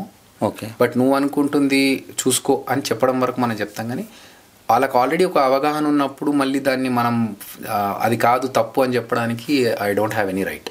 Okay, right. ఇక మీ పర్సనల్ విషయంలోకి వస్తే, అంటే మచ్చలేని చంద్రుడు అంటారు కదా, ఇంతవరకు కూడా అభి అన్న ఎటువంటి కాంట్రవర్సీ విషయంలో ఎక్కడ కూడా ఆయన మాట కానీ అంటే చూస్తూ ఉంటాం అన్న. కొంతమంది మనం రీసెంట్గా చూసాం, కొంత కాంట్రవర్సీ జరుగుతున్నాయి. జబర్దస్త్లో నుంచి చాలామంది కూడా మల్లెమల్ల గురించి మాట్లాడిన వాళ్ళు ఉన్నారు. పొలిటికల్గా సో పవన్ కళ్యాణ్ గారికి జనసేనకి సపోర్ట్ చేసుకుంటూ వేరే అపోజిషన్లో ఉన్నటువంటి రోజా గారిని కూడా కామెంట్ చేశారు. ఎక్కడ కూడా ఎంతమందికి పెద్ద దిక్కైనటువంటి అభి అన్న ఎక్కడ కూడా ఒక కామెంట్ చేయలేదు. ఎట్లా మిమ్మల్ని మీరు ఎట్లా ఎంత పర్ఫెక్ట్గా ఒక్క కాంట్రవర్సీ లేకుండా అందరితోటి చాలా ఈక్వాలిటీని మెయింటైన్ చేసుకుంటే ఎలా మూవ్ ఆన్ అవుతారు? అది స్టడీనా, ప్రాక్టికల్ ఎక్స్పీరియన్సా, లేదంటే జాగ్రత్తగా ఉండడమా? అని ఇంతకుముందు చెప్పాను కదా, ఎడ్యుకేషన్తో ఒక నాలెడ్జ్ వస్తుంది అని చెప్పేసి. So that comes with the maturity. Okay. So కరెక్ట్గా చెప్పాలంటే అక్కడ ఉన్న వాళ్ళలో సీనియర్, నేను ఏజ్లో చూసుకున్నా కూడా సీనియర్నే కాబట్టి రాఘవ గారు తప్ప మిగతా వారితో పోల్చుకుంటే. సో ఒక ఏజ్ వైజ్ వచ్చే మేబీ నేను ఒక యంగ్ ఏజ్లో ఉన్నప్పుడు లైక్ టీనేజ్లో కానీ లైక్ 20sలో 25 మిడ్ 20s 25sలో ఉన్నప్పుడు ఏమన్నా హేస్టీ డెసిషన్స్ తీసుకుండొచ్చు. అక్కడికి ఇప్పుడున్న నా ఎక్స్పీరియన్స్లో డెఫినెట్గా మన మైండ్ మెచ్యూర్గా ఆలోచిస్తుంది. ఓకే. సో ఏది కరెక్ట్ ఏది రాంగ్ అనేది ఒక నాలెడ్జ్ ఉంటుంది. దాన్ని బట్టి నేనేంటంటే అందరూ మన వాళ్ళే, మనం ఎవరిని నొప్పించొద్దు. ఓకే. నా పాలసీ ఏంటంటే ఒకరిని ఇంప్రెస్ చేయడానికి ఇంకొకరిని బాధ పెట్టాలి అనేది నా పాలసీ కాదు. సూపర్. అందరూ మన వాళ్ళే, అందరితో హ్యాపీగా ఉండాలనేది నేను బిలీవ్ చేస్తాను. ఓకే, దట్స్ వై మీరు ఇంతవరకు ఎక్కడ కూడా ఎవరి గురించి కూడా అందుకే కామెంట్ చేయాలి. యాస్ రైట్ అన్న.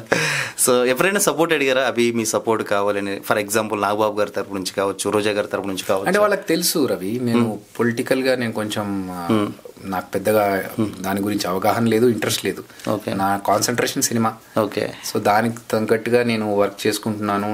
నన్ను వాళ్ళు ఇద్దరు సపోర్ట్ చేస్తారు. సో ఆ ఇనిషియేటివ్ ఇద్దరు సైడ్ నుంచి రాలేదు. నా సైడ్ నుంచి నేను వెళ్ళలేదు, వాళ్ళ సైడ్ నుంచి వాళ్ళు నన్ను ఇబ్బంది పెట్టొద్దని వాళ్ళు ఎప్పుడు నన్ను అడగలేదు. ఓకే. Okay, right. అండ్ ఇప్పుడు ఈ ట్రెండ్ మార్క్ని సెట్ చేశారు జబర్దస్త్ నుంచి టీమ్ లీడర్స్ అయిన చాలామంది కూడా కేవలం సినిమాలో డైరెక్షన్ చేయాలి, లేకపోతే ఒక హీరో చేయాలి, అందరూ కూడా ఎక్కువ శాతం డైరెక్షన్ మీద పడ్డారు. అంటే అందరూ దీనికి ట్రెండ్ మార్క్ సెట్ చేశారు మన బలగం వేణు అన్న. సో అక్కడ నుంచి చాలా మంది కూడా మన రాకింగ్ రాకేష్ అన్న చూసాము, తర్వాత మనకు సంబంధించిన మన ఇప్పుడు ధనరాజ్ అన్న చూస్తున్నాం. అసలు మీరు కూడా యాజ్ ఏ బాహుబలి నుంచి అసిస్టెంట్ డైరెక్టర్గా మీరు కొనసాగుతున్నారు. ఇప్పుడు వీళ్ళందరూ కూడా చాలా మంది కూడా ఇప్పుడు కూడా ఏం చేస్తున్నారు అంటే సినిమాలో డైరెక్షన్గా ట్రై చేస్తున్నారని చెప్పేసి అన్నారు. ఎందుకని అందరూ కూడా ఒక డైరెక్షన్ ఫీల్డ్లోకి చాలా మంది మన జబర్దస్త్ సంబంధించిన వాళ్ళందరూ కూడా ఒక డైరెక్షన్ మీద ఫోకస్ పెట్టాలి అనేది ఎందుకు ఇలా వచ్చింది?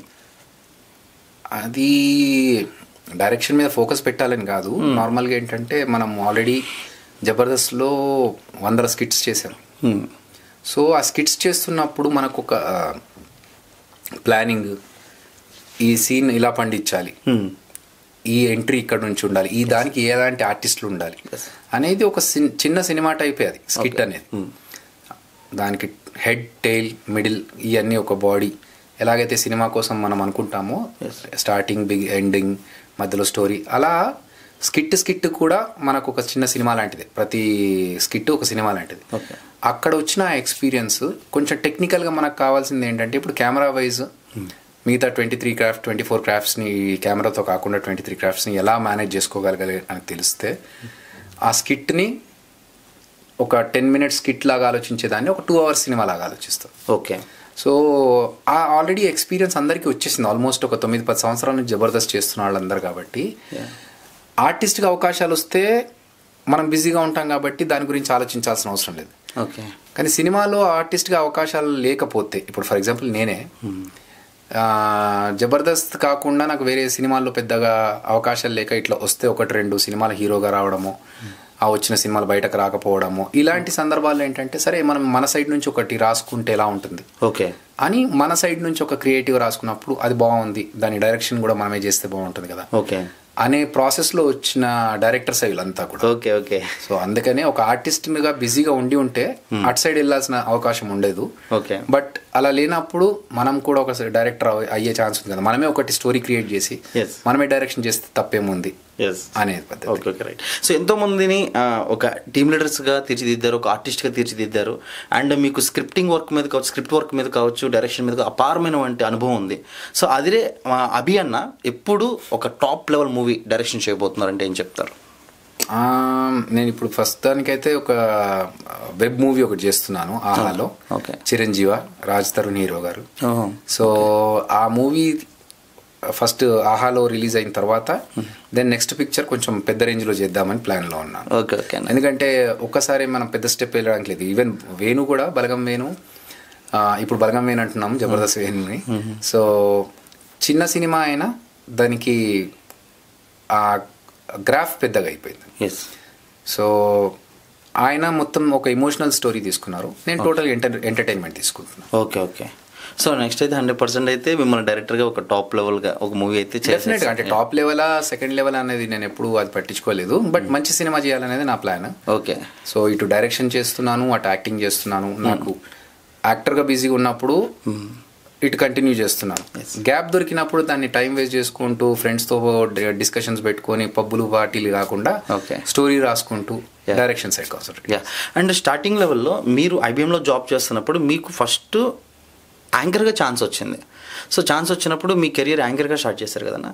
సో తర్వాత మళ్ళీ కామెడీ జోన్లోకి వచ్చారు, తర్వాత మూవీస్ అలా చేస్తున్నారు. అంటే ఒక్కటే చూస్ చేసుకోవాలంటే అవి అన్న అంటే ఏది చూస్ చేసుకుంటారు? As a actor, as a director, as a hero and as a anchor the best అంటే అన్నీ కాకుండా నా కెరియర్ అంటే మీ ఫోకస్ స్టార్టింగ్లోనే ఇంట్రెస్టెడ్ యాంకరింగ్ అన్న. సో ఇప్పుడు మీరు చూసుకుంటే కనుక ప్రతి షోకి మీరే టాప్ మోస్ట్ యాంకర్ లిస్ట్లో మీరు ఉండాలి. ప్రదీప్, యాంకర్ రవి, ఇట్లా ఇలాగ ఎందుకు అట్లా? సో దాని నుంచి బయటకు రావాల్సి వచ్చింది అంటే I first prefer to be an actor first. Okay. Second thing, నేను ఐబీఎంలో జాబ్ చేస్తున్నప్పుడు నాకు యాంకరింగ్ అవకాశం వచ్చింది. ఆ యాంకరింగ్ అవకాశంతో పాటు నేను జాబ్ కూడా షిఫ్ట్ చేసుకొని ఐబీఎం నుంచి డెలాయిట్లోకి షిఫ్ట్ అయిపోయాను. సో యాంకర్గా నేను ఒక 3-4 years కంటిన్యూగా ఈటీవీలో చేశాను, తర్వాత జెమినీ టీవీ, మా టీవీ, జీ టీవీ అన్నిట్లో చేశాను. కరెక్ట్ టైంలో జబర్దస్త్ స్టార్ట్ అయింది 2013లో.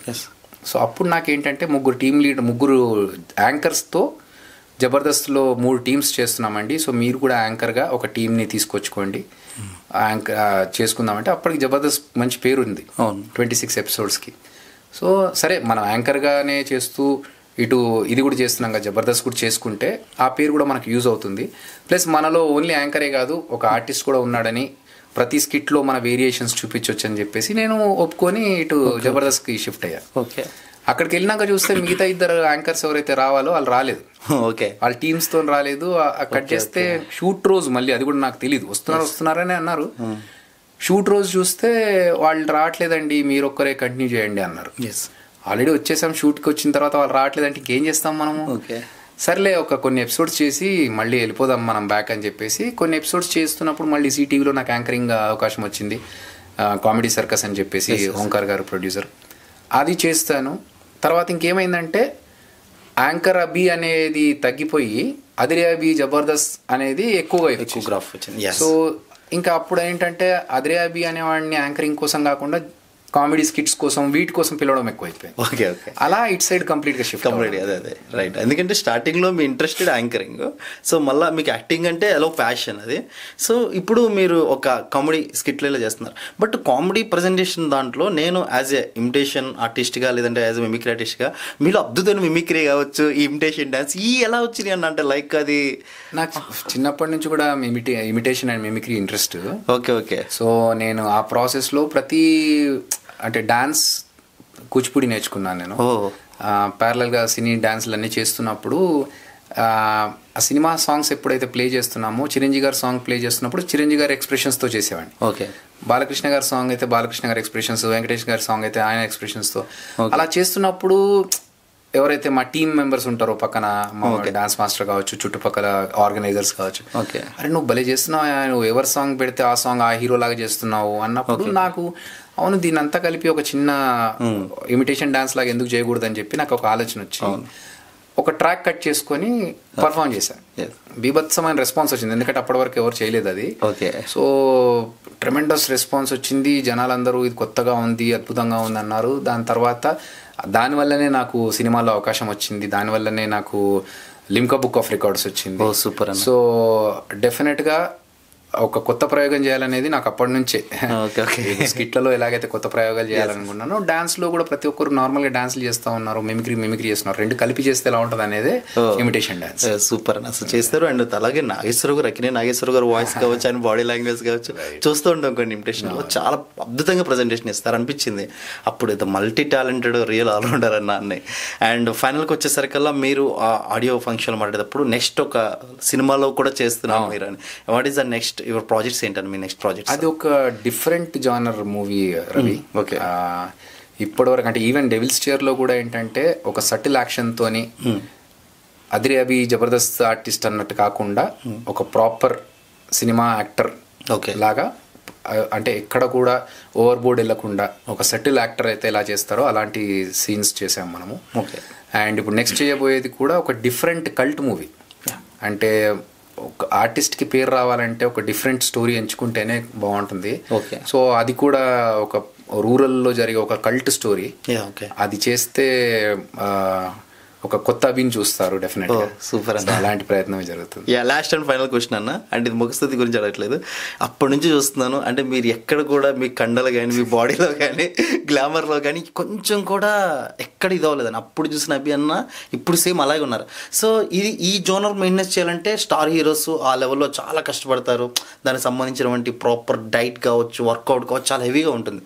బట్ మీరు ఇటు సినిమాలో అన్ని రకాలుగా ప్రెజర్స్తో కూడినటువంటి లైఫ్ ఎక్కువగా అండ్ ఈవెంట్స్ చూస్తుంటారు బయట, మీరు ఎంత కష్టపడతారు అనేది. How can manage to your body fitness and glamour? నా కోసం నేను టైం స్పెండ్ చేసేది సినిమాలు చూడడం, లేదంటే జిమ్కి వెళ్ళడం. ఓకే, అంటే నేను ఫ్రెండ్స్తో కలిసి ఊరికే టైం పాస్ చేయడము, ఈ క్లబ్లకు వెళ్ళడము, సినిమాలకు వెళ్ళడం, పబ్లకు వెళ్ళడం, ఇవన్నీ ఏమి ఉండవు. నా కోసం నేను స్పెండ్ చేసుకునే టైం మెయిన్గా ఫస్ట్ మార్నింగ్ లేవగానే జిమ్, లేదంటే ఇంట్లో ఖాళీగా ఉన్నప్పుడు సినిమా చూడడం. Okay, so I have like నాకు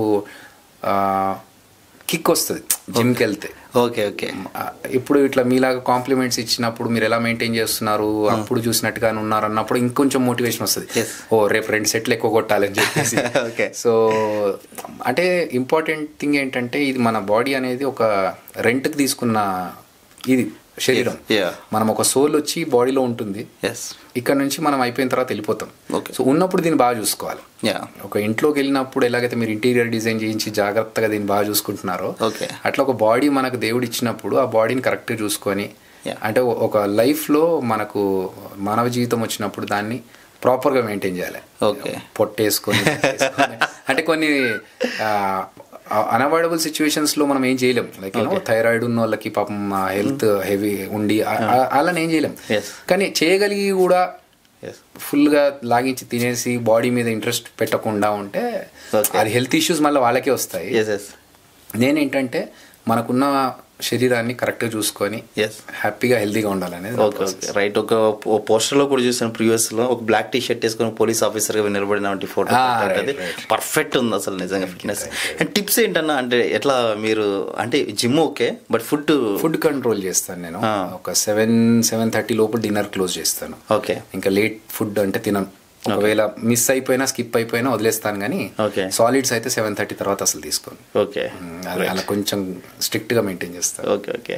ఇప్పుడు మీకు ఈ ప్రాబ్లం ఎక్కువ అనుకుంటాను. చాలా మంది మీ గురించి బయట పాజిటివ్గా అభి అన్న ఎక్సలెంట్ హెల్పింగ్ నేచర్, అన్ని రకాల సాయం చేస్తారు, టాలెంట్ ఎక్కడున్నా గుర్తిస్తారని చెప్పనగానే ఎక్కువ మెసేజ్లు, కాల్స్, రికమెండేషన్స్ బాగా ఎక్కువైపోతాయి. ఎందుకంటే ఎవరు వెళ్ళినా సరే, అటు గడ్డం నవీన్ అన్న కానీ, హైపర్ అది అన్న కావచ్చు, చాలామంది అభి అన్న, టేస్టీ తేజ అభి అన్న నాకు సపోర్ట్ చేశారు. అంటే ఎంతోమందికి మీరు ఒక లైఫ్ని ఇచ్చారు. అలా చూసినప్పుడు కూడా మాలాంటి వాళ్ళకి అరే నేను లైఫ్లో ఎదగాలంటే ఈ ఒక్కని పట్టుకుంటే చాలు జీవితంలో ఎలా అని చాలామంది మీకు వస్తారు. దీన్ని ఎలా మీరు చూస్ చేస్తారు? ఇతను కరెక్ట్ రియల్ టాలెంటెడ్, ఇతను మనం సపోర్ట్ చేయాలి, లేదంటే ఇతను టైం పాస్కి వస్తున్నాడు అని మీరు ఎలా చూసి ఎంతమందికి వీళ్ళ కాకుండా ఇంకా చాలామంది చేశారు కదా, ఇలాంటి కాల్స్ని, ఇలాంటి రికమెండేషన్స్ని, ఇలాంటి టాలెంట్ రికగ్నైజ్ని హౌ కెన్ టు మేనేజ్? నిజంగా ప్యాషన్తో ఉన్న వాళ్ళు ఏంటని మనకు అర్థమైపోతుంది చూస్తున్నప్పుడు. సో కొంతమంది ఏంటంటే ఇంతకుముందు చెప్పినట్టుగా మా నాన్న ప్యాషన్ అనో, లేకపోతే మా పక్కింటి ఆంటీ అడిగిందనో, అంకుల్ అడిగిందనో అలా వచ్చే వాళ్ళకంటే నేను చాలా స్ట్రగుల్ చేస్తున్నాను, నేను ఇది అంటే వచ్చిన వాళ్ళు ఎలా ఉంటుందంటే, అన్నా నా టాలెంట్ ఇది, నేను ఇది చేయగలుగుతాను, మీ వల్ల నేను ఏం చేస్తే ముందు అట్లీస్ట్ నాకు టిప్స్ చెప్పండి అనేవాళ్ళు పద్ధతి వేరు, అది అర్థమైపోతుంది. మీరే ఏదో ఒకటి చూడండి అన్న, నేను ఖాళీగా ఉన్నాను ఇంట్లో, లేకపోతే నాకు ఫ్యామిలీ ప్రాబ్లమ్స్ ఉన్నాయి, డబ్బుల ప్రాబ్లమ్స్ ఉన్నాయి, మా అమ్మ నాన్న లేరు, ఇలాంటివి చెప్తే అర్థమైపోతుంది. ఓకే, ఇప్పుడు ఎవరన్నా నాకు అమ్మ నాన్న లేరు, నేను బీదోడిని, నాకు అవకాశం ఇవ్వండి అంటే దానికి యాక్టింగే రావాల్సిన అవసరం లేదు, రైట్? దానికోసం జాబ్ చేసుకోవాలి. అప్పుడు ఎగ్జాక్ట్లీ నువ్వు సినిమాకి వస్తున్నావు అంటే ఈ క్రైటీరియా పెట్టుకొని వస్తే మనకు ఆడియన్స్ తీసుకోరు, ప్రొడ్యూసర్స్ తీసుకోరు, డైరెక్టర్స్ తీసుకోరు. నాలో ఈ టాలెంట్ ఉంది, నేను ఇలా చేయగలుగుతాను, నేను అలా చేయగలుగుతాను, మీరు ఈ క్యారెక్టర్స్ నేను 4 వేరియేషన్స్ ఇస్తాను ఒకసారి ట్రై చేసి చూడండి అని చెప్పడం వేరు. ఓకే. మళ్ళీ కొంతమంది ఏంటంటే అక్కడికి వచ్చిన తర్వాత ఆడిషన్స్, మీరు ఒక ఆడిషన్స్ పెట్టండి నేను వస్తానంటారు. వచ్చిన తర్వాత ఏం చేస్తావు చెయ్యి బాబు అంటే మీరు చెప్పండి ఏం చేయాలంటారు. అరే నేను చెప్పిన తర్వాత అప్పుడు నా ఎక్స్పెక్టేషన్స్ వేరే లెవెల్లో ఉంటాయి. అవునన్నా. నేను ఇప్పుడు ఫర్ ఎగ్జాంపుల్ ఒక బెగ్గర్ క్యారెక్టర్ చేయి బాబు అన్నప్పుడు నేను ఎక్స్పెక్టేషన్స్ వేరే ఉంటాయి. నువ్వు అది మీట్ చేయలేకపోయినావు అనుకో, అప్పుడు ఏమవుద్ది, నువ్వు అని చెప్పేస్తాం. అదే నువ్వు ప్రిపేర్ అయ్యి వచ్చి అంటే అక్కడే తెలిసిపోతుంది మన డిసిప్లిన్ ఏంటో. అవునా. నేను ఒక ఆడిషన్స్కి వెళ్తున్నప్పుడు ఒక 4 వేరియేషన్స్ పెట్టుకొని, సార్ నేను ఈ క్యారెక్టర్ చేస్తా, ఈ క్యారెక్టర్ చేస్తా, ఈ క్యారెక్టర్ చేస్తా, ఈ క్యారెక్టర్ చేస్తా, ఈ 4లో ఏది చేసి చూపెట్టమంటారంటే ఓహో వీడు ప్రిపేర్డ్గా వచ్చాడు అనేది మనకు ఒక డెడికేటెడ్గా ఉన్నాడు అనేది అర్థమవుతుంది. అలా కాకుండా మీరు ఏదైనా చెప్పండి చేస్తా అన్నప్పుడు సరే మనం ఏం చేస్తాం, ఒకటి ఇస్తాం క్యారెక్టర్, అది ఎక్స్పెక్టేషన్స్ మీట్ అవ్వదు, నువ్వు అని చెప్పారు. సో ఎప్పుడైనా సరే మనకు నిజంగా ప్యాషన్ ఉంటే ఇవన్నీ ప్రిపేర్డ్గా ఉంటాం మనం. ఓకే. నేను ఈశ్వర్ సినిమా అప్పుడు నాకు జరిగింది అదే. ఓకే. నేను వెళ్ళినప్పుడు బాబు నేను ఒక సీన్ చెప్తాను చేస్తావా అన్నారు. డెఫినెట్లీ సార్ అని చెప్పేసి ఒక 5 నిమిషాలు టైం ఇస్తారా అని అడిగా. ఓకే తీసుకో అన్నారు. అంటే 5 నిమిషాల్లో నేను ఏం చేస్తే వీళ్ళని ఇంప్రెస్ చేయొచ్చు అనేది నేను ఆలోచించుకొని ఒక 3-4 వేరియేషన్స్ చేసి చూపించా ఒకటే దాంట్లో. అప్పుడు వాళ్ళు ఇంప్రెస్ అయ్యారు. ఓకే అంటే ఈ ఇచ్చిన 2 నిమిషాల టైంలో వీడు 4 వేరియేషన్స్ చూపించాడు అంటే 4 రకాల యాక్టింగ్ చేయగలుగుతాడు, ఇతనికి ఇది వచ్చు అది వచ్చు అని చూపెట్టడానికి. ఓ సూపర్. దాంతో మన డెడికేషన్ ఏంటి, మన ఇంట్రెస్ట్ ఏంటి దాని మీదనే తెలుస్తుంది. ఓకే. సో అది తెలియకుండా చాలా మంది ఏంటంటే మీరు ఏది చెప్పినా నేను చేస్తాను అంటే ఓకే అయితే చెయ్యి, నాకు ప్రెసిడెంట్ ఆఫ్ అమెరికా యాక్టింగ్ చేస్తాను. ఏం చేస్తారు చెప్పు. అలా అడగడమే తప్పు. సార్ నాకు ఇది వచ్చు, పోనీ మీరు చెప్తారా సీన్, లేకపోతే నేను నాకు వచ్చింది చేయమంటారా అని అడగడం వేరు. సో ఇది బేసిక్గా నేను ఎందుకు చెప్తున్నాను, ఇది చెప్పి నా దగ్గరికి వచ్చి మళ్ళీ నేను అవకాశాలు దాని గురించి కాదు. మీరు ఎక్కడికి వెళ్ళినా ఆడిషన్స్ కోసం వెళ్ళినప్పుడు మీరు ప్రిపేర్డ్గా వెళ్తే, సార్ నాకు వచ్చిన క్యారెక్టర్స్ ఇవి నేను ఇవి చేసి చూపెట్టమంటారా, లేకపోతే మీరు ఏదైనా సెపరేట్గా ఇస్తే దాన్ని చేసి చూపెట్టమంటారా అని అడిగినప్పుడు ఫస్ట్ ఇంప్రెషన్ బెస్ట్ ఇంప్రెషన్ అంటారు కదా, అక్కడ ఇంప్రెషన్ పడుతుంది. ఓకే ఇతనికి వచ్చు, సరే మీరు వచ్చినవి పక్కన పెట్టి నాకు కావాల్సింది ఇది చేసి చూపెట్టమ్మా అన్నప్పుడు ఓకే దాన్ని ఎలా విజువలైజ్ చేసుకొని ఎలా ఉంటే బాగుంటుంది అనేది ఒక 2 నిమిషాలు టైం తీసుకొని అయినా సరే చేసి చూపించామనుకోండి, సక్సెస్ అయితే ఓకే, సక్సెస్ కాకపోయినా ఒక లెర్నింగ్. ఓకే ఈ క్యారెక్టర్ నేను తప్పు చేశాను, నెక్స్ట్ చేసేటప్పుడు ఏ మిస్టేక్ జరిగింది సార్ నేను నెక్స్ట్ టైం కవర్ చేసుకోవడానికి అని అడిగితే ఆ ప్రాబ్లమ్స్ ఏంటో తెలిసిందనుకో, నెక్స్ట్ టైం మనం దాన్ని కూడా కరెక్ట్ చేసుకొని వెళ్ళొచ్చు. ఓకే. సో నేను బాగా చేశాను అయినా వాళ్ళు నన్ను రిజెక్ట్ చేశారని ఫీలింగ్ పెట్టుకోకుండా అసలు ఎక్కడ మిస్టేక్ జరిగిందని తెలిస్తే నెక్స్ట్ కవర్ చేసుకోవడానికి బాగుంటుంది. ఓకే. సో మీ దగ్గరికి ఎక్కువ అవకాశాల కోసం ఎక్కువ కాల్స్ కానీ మెసేజ్ కానీ రికమెండేషన్స్ వస్తున్నప్పుడు వాళ్ళకి మీరు ఇచ్చే సజెషన్స్ ఇవేనా? ఎగ్జాక్ట్లీ. అంటే మీరు ఒకటి అదిరాబి అనేవాడు అవకాశం ఇవ్వకపోతే ప్రపంచం ఆగిపోదు. సో సినిమాలు ఆగిపోవు. 100 మంది ఉన్నారు మంచి టాలెంట్ ఉన్న వాళ్ళని సపోర్ట్ చేసేవాళ్ళు, ఎంకరేజ్ చేసేవాళ్ళు. కాకపోతే మీ డిటర్మినేషన్ ఎంత, ఓకే మీ డెడికేషన్ ఎంత సినిమా యాక్టింగ్ మీద అనేది మీరు ప్రాజెక్ట్ చేసుకునే దాని మీదనే ఉంటుంది. ఓకే. సో అభి అన్న నాకు సపోర్ట్ చేయలేదు నా లైఫ్ అయిపోయింది అనుకునేవాడు మూర్ఖుడు. ఇప్పుడు నా దగ్గరకు బిత్తిరి సత్తి నా దగ్గరకు వచ్చాడంట అంతకుముందు ఎప్పుడో, నేను కలవలేకపోయానా లేకపోతే చూసి నో అని చెప్పానా, ఏదేమైనా కూడా he's in a very good position now. Okay. ఇప్పుడు సత్తి అంటే 2 తెలుగు రాష్ట్రాలు అందరికీ తెలుసు. అవును. అతను అక్కడికి ఆగిపోలేదు కదా, నాకు జబర్దస్త్లో అవి అవకాశం ఇవ్వలేదని చెప్పి ఆగిపోలేదు అక్కడ. He's in a very good position. అలా నాకు 2-3 వేరే బయట యూట్యూబ్ ఛానల్స్లో ఇన్ఫ్లుయెన్సర్లుగా లేకపోతే సినిమాల్లో చేసిన వాళ్ళు కలిసారు, నాకు చెప్పారు అన్న మీ దగ్గరకు వచ్చాము అప్పుడు కలిసాము, అప్పుడు కుదరలేదంటే వెరీ గుడ్ అయ్యా. బట్ ఈ రోజు మీరు ఈ పొజిషన్లో ఉన్నారు కదా, మేబీ నా టీంలో ఉంటే ఇంకా అక్కడే ఉండేవాళ్ళేమో, ఈ రోజు మంచి పొజిషన్లో ఉన్నారు కాబట్టి సంతోషం అని చెప్పి. అవును. సో మనకు కావాల్సింది రావాలనుకున్నప్పుడు ఒక పర్సన్తోనే కాదు, we have multiple ways. Okay. And ఇది కొంచెం ఓపెన్గా ఫైనల్గా మాట్లాడేస్తుంది అండ్ ఓపెన్ హార్టెడ్గా. ఎప్పుడైనా మిమ్మల్ని ఎవరైనా ఇంటర్వ్యూకి పిలుస్తున్నప్పుడు కావచ్చు, లేదంటే చాలా చూసానంటే బేసిక్గా అభి అని ఇంటర్వ్యూస్ అని కొట్టంగానే ఎప్పుడు చూసినా రిపీటెడ్గా కొంతమంది రిపీటెడ్ క్వశ్చన్స్ అడిగి అదే హైప్రాది ఎలా వచ్చారు, హైప్రాదికి ఎలా అవకాశం వచ్చింది, మీరు జబర్దస్త్ మానేయడం గల కారణం ఏంటి, మీరు జబర్దస్త్ నుంచి ఎందుకు మీరు మానేసారా, వాళ్ళు బయటికి పంపించేశారా, ఈ జబర్దస్త్లో ఇంత రచ్చ జరుగుతుంది కదా మీరు ఎందుకు మౌనంగా మీరు మాట్లాడరా, ఇంతమంది కాంట్రవర్సీ చేస్తున్నారు, ఇట్లా ఎప్పుడైనా క్వశ్చన్స్ అడిగినప్పుడు మిమ్మల్ని మీరు హౌ కెన్ టు కంట్రోల్ ఎలా చేసుకుంటారు, బ్యాలెన్సర్గా ఎలా మాట్లాడతారు అంటే చాలా ఇంటర్వ్యూస్లో బేసిక్గా నా పాయింట్స్ మొత్తం చూసినప్పుడన్నా మీది ఇంటర్వ్యూ పిలిపిస్తాం ఎక్కువ శాతం అవుట్ ఆఫ్ సబ్జెక్ట్స్ సంబంధించి మిమ్మల్ని వేరే వాళ్ళ గురించి ఎక్కువగా అడుగుతూ ఉంటారు. సో దీన్ని మీరు ఎలా మేనేజ్ చేసి వాళ్ళకి ఆన్సర్స్ ఇస్తారు? అంటే తమ్లైన్స్ మొత్తం ఎక్కువగా ఉంటుంది. నేను ఫస్ట్ 2 క్వశ్చన్స్కి నాకు అర్థమైపోతుంది అవతల పర్సన్కి నాలెడ్జ్ ఉందా లేదా అని. ఓకే, ఎందుకంటే ఒక పర్సన్ ఎదురుగా ఒక పర్సన్ కూర్చోబెట్టుకున్నప్పుడు ఆ పర్సన్ని ఏ క్వశ్చన్స్ అడగాలి, ఏ క్వశ్చన్స్ అడగకూడదు అనేది బేసిక్ నాలెడ్జ్ తెలిసి ఉండాలి. అది కాకుండా రిపీటెడ్ క్వశ్చన్స్ అడుగుతున్నారంటే వాళ్ళు హోంవర్క్ కరెక్ట్ చేసుకోలేదు. ఓకే, సో ఇంతకుముందు ఇంటర్వ్యూస్లో చూసో లేకపోతే గూగుల్లో చూసో ఆ క్వశ్చన్స్ని వాళ్ళు ఫ్రేమ్ చేసుకొని అడుగుతున్నారు తప్ప కొత్తగా క్రియేటివ్గా అడగట్లేదు అనేది మనకు అక్కడ అర్థమైపోతుంది. సో ఇంకా వాళ్ళకి మనము ఏదో చెప్పి వాళ్ళని ఎడ్యుకేట్ చేయాల్సిన అవసరం లేదు. వచ్చినాము, ఆన్సర్స్ ఇచ్చాము, వెళ్ళిపోతాం. కాకపోతే వాళ్ళ అవతల పర్సన్ అనేది ఎంత డిఫరెంట్గా అడుగుతున్నాడు అనే దాని మీద మనకు అర్థమవుతుంది ఆ పర్సన్కి ఉన్న నాలెడ్జ్ ఏంటనేది. ఓకే, స్కిప్ చేస్తాను. ఎప్పుడైనా షార్ట్ టెంపరీ కోపం కానీ అట్లా ఏమి రాదన్నా? I pity them. అంటే ఓకే, ఇతను ఎదగాలి అంటే he could have done better homework. ఆ హోంవర్క్ కరెక్ట్ చేసుకొని నెక్స్ట్ అసలు అరే భలే అడిగావా ఆ క్వశ్చన్స్ అంటే నేను out of my experience I'm telling you. నేను ఒక ఛానల్కి పొలిటీషియన్స్ని ఇంటర్వ్యూస్ చేశాను. So 2-3 top MLAs, MPs MPs చేసిన వాళ్ళని కూడా నేను ఇంటర్వ్యూలు చేశాను. ఓకే, సో ఆ ఎంపీ గారి దగ్గరికి వెళ్ళినప్పుడు లేదండి ఇంటర్వ్యూస్ కామన్ రెగ్యులర్గా చేస్తూ ఉంటాం, ఐఎమ్ నాట్ ఇంట్రెస్టెడ్ అన్నారు. ఒక 10 minutes మీరు చూడండి, మీకు వద్దు అనిపిస్తే అక్కడికి ఆపేద్దాము, మేము ఇంత దూరం వచ్చాం కదా, విల్ హ్యావ్ వన్ స్టార్ట్ అని చెప్పేసి అంటే సరే విల్ సీ ఫర్ 10 minutes అన్నారు. కూర్చున్నాక 1/2 an hour to 45 minutes వెళ్ళిపోయింది ఇంటర్వ్యూ. ఓకే, అయిపోయిన తర్వాత ఒకటే మాట అన్నారు, ఇట్స్ వెరీ డిఫరెంట్ అవి, నాకు ఇంతకుముందు చేసిన ఇంటర్వ్యూస్కి దీనికి చాలా డిఫరెన్స్ ఉంది. Okay, you have made me so comfortable and interesting. అంటే నేను చెప్పాలి వీటికి ఆన్సర్ ఇవ్వాలి అనే ఇంట్రెస్ట్ క్రియేట్ చేసామని చెప్పి. సో మిగతా అందరికీ మనకి డిఫరెన్స్ తెలిసేది అక్కడే. ఓకే, ఇప్పుడు నేను ఎందుకు జబర్దస్త్లో డిఫరెంట్ స్కిట్స్ చేస్తాను, క్రియేటివ్ స్కిట్స్ చేస్తాము అంటే అందరితో పాటు నేను చేస్తే నాకు సపరేట్ పేరు రాదు. ఓకే, డిఫరెంట్గా చేసి మనకంటూ ఒక ప్రత్యేకమైన గుర్తింపు తెచ్చుకోవాలంటే కొంచెం డిఫరెంట్గానే ఉంటుంది. యూనిక్, అది ఇంటర్వ్యూ క్వశ్చన్స్ అయినా సరే, స్కిట్స్ అయినా సరే. ఓకే, సూపర్ అన్న. అండ్ చాలా బాగా ఆన్సర్ ఇచ్చారు and really thank you so much for coming అన్న. అండ్ నేను హార్ట్ఫుల్గా చెప్తున్నాను, మీరు ఈ యొక్క ది డెవిల్స్ చైర్ అనే సినిమా 21వ తారీఖున ఫ్రెండ్స్ రిలీజ్ అవుతుంది. 100% మీకు ఒక క్యూరియాసిటీ ఉంటుంది, 100% సస్పెన్స్ ఉంటుంది, ఒక ఎగ్జైట్మెంట్ ఉంటుంది. అందరూ కూడా ఈ సినిమాని చూసి ఎంతో మందికి మంచి చేసే మా అభి అన్నకి మీరు అందరూ కూడా తప్పకుండా సపోర్ట్ చేయాలని మనస్ఫూర్తిగా కోరుకుంటున్నాను. మన రెగ్యులర్ వాచర్స్ అండ్ సబ్స్క్రైబర్స్ అందరూ కూడా 21వ తారీఖున సో రిలీజ్ సినిమా అవుతుంది, మీరు తప్పకుండా చూడాలని మనస్ఫూర్తి కోరుకుంటూ అన్న ఇంకా ఎన్నో సినిమాలు చేయాలి, ఎన్నో విజయాలు సాధించాలని నేను మనసా వాచకర్ మనస్ఫూర్తి కోరుకున్నాను. Thank you Ravi, thank you so much. Thank you sir. Hi అండి, నేను మీ సాయిరామ్ శంకర్.